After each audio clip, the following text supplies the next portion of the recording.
इस सेशन के अंदर हम समझने की कोशिश करेंगे कि अगर किसी सेल में हमारे पास एक पैराग्राफ लिखा हुआ है और हमें ये पता करना है कि एक्चुअल में कितने वर्ड्स उस पैराग्राफ के अंदर लिखे हुए हैं, तो किस फंक्शन के थ्रू हम ये काम कर सकते हैं। जैसे मैक्सो वर्ड के अंदर हमारे पास काउंट वर्ड का एक ऑप्शन हमारे पास अवेलेबल था कि पूरे डॉक्यूमेंट में कितने वर्ड्स आपने लिखे हैं वो काउंट करके आपको बता देता था। लेकिन एक्सेल के अंदर अगर किसी भी सेल पर अगर बहुत से वर्ड्स लिखे हुए हैं, पैराग्राफ लिखे हुए हैं, तो आप उसे कैसे काउंट करेंगे कि वहाँ पर कितने बेसिकली वर्ड्स लिखे हुए हैं। तो ये बहुत ही छोटा सा और आसान सा फंक्शन है, हम अप्लाई करके देखते हैं। हमने कहा इक्वल्स टू लेंथ चेक करें एक्चुअल में उस सेल की जहाँ पर एक्चुअल में पूरा पैराग्राफ लिखा हुआ है, एंड देन हमने ब्रैकेट क्लोज किया। हमने कहा माइनस करें इसके अंदर से लेंथ और सब्स्टिट्यूट का फंक्शन आपको पता है कि उसे हम कोई ओल्ड टैक्स बताते हैं और फिर हम कोई न्यू टैक्स बताते हैं। तो सबसे पहले सब्स्टिट्यूट में हमने कहा कि इस टैक्स में जाए कॉमा और इसमें से एक्चुअल में स्पेस बार को सर्च करें। तो हमने इन्वर्टेड कॉमा के अंदर स्पेस बार दिया और हमने कहा कि उसमें से स्पेस बार को ख़त्म कर दे।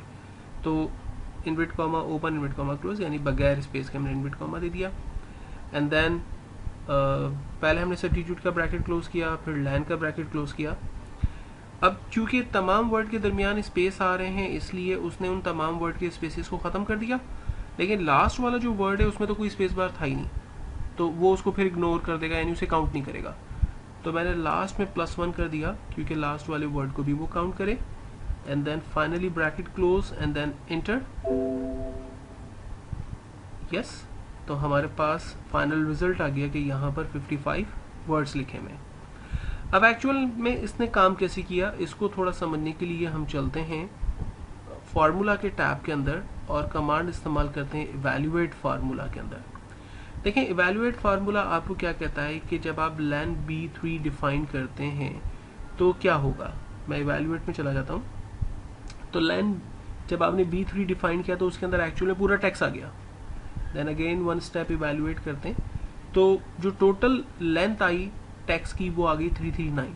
ठीक है, उसमें से हम माइनस करेंगे एक्चुअल में जो लेंथ आएगी सब्स्टिट्यूट b3 यानी स्पेस बार के बाद, स्पेस बार खत्म करने के बाद। पहले स्पेस बार होगा, स्पेस बार में से हमने स्पेस बार को खत्म करवाया b3 में से, और फिर जो लेंथ बच गई वो हम चेक करेंगे। तो हमने इवैल्यूएट किया, लेंथ सब्स्टिट्यूट के अंदर से निकल कर आया और ये बगैर स्पेस के सारे टैक्स आ गया, और जो टोटल बगैर स्पेस के टैक्स हमारे पास बचा वो था 285 और हमने +1 करवा दिया।